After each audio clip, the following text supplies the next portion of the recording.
ஓம் ஸ்ரீ சாய்ராம். சிரடி சாய்பாபாவின் பொற்பாதங்களை நான் வணங்குகின்றேன்.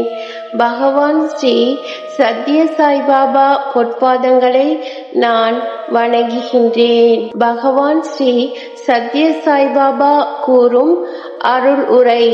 சிலர் உண்மையை கடைபிடித்தால் எப்படி பிழைக்க முடியும் என்ற கேள்வியை எழுப்புகிறார்கள்.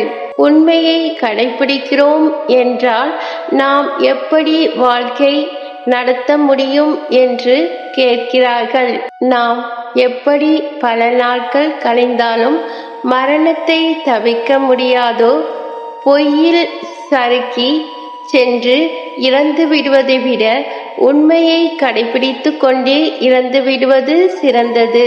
முதலில் உங்களுடைய கடமைகளை செய்யுங்கள். பிறகு பிறரின் உரிமைகளை பற்றி யோசியுங்கள். பொய் சுலபமாகவும் லாபகரமாகவும் தோன்றலாம். ஆனால் அது உங்களை பிணைத்து உங்களை நரகத்துக்கு இட்டு செல்லும். உங்கள் உணர்வுகளையும் உந்தல்களையும் சுத்திகரியுங்கள். மற்றவர்களை அப்படி செய்யவில்லை என்று நீங்கள் கவலைப்படாதீர்கள்.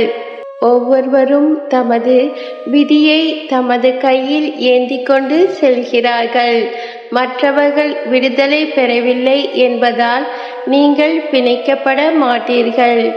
இந்த பிறவியிலேயே உங்களுக்கு கிடைத்த இந்த வாய்ப்பினை உங்களுக்கான வழியில் உங்களை நீங்களே முயற்சி செய்ய வேண்டும். ஒரு தேங்காய் தோட்டத்தில் 1000 பழங்கள் இருக்கலாம். அதற்கு அருகிலுள்ள உங்களுடைய தோட்டத்தில் வெறும் 800 பழங்கள் மட்டுமே இருக்கலாம். உங்களுடைய தோட்டத்தில் வளர்ந்த எண்ணிக்கைக்கே நீங்கள் செல்வந்தர். மற்றவரின் மரத்தில் வளர்ந்த பழங்களுக்கு உங்களுக்கு உரிமை கிடையாது. உங்களுக்கே உங்களுக்காக சம்பாதியுங்கள். இந்த பதிவை கேட்ட அனைவருக்கும் நன்றி, வணக்கம். ஜெய் சாய்ராம். அல்லாஹ் மாலிக்.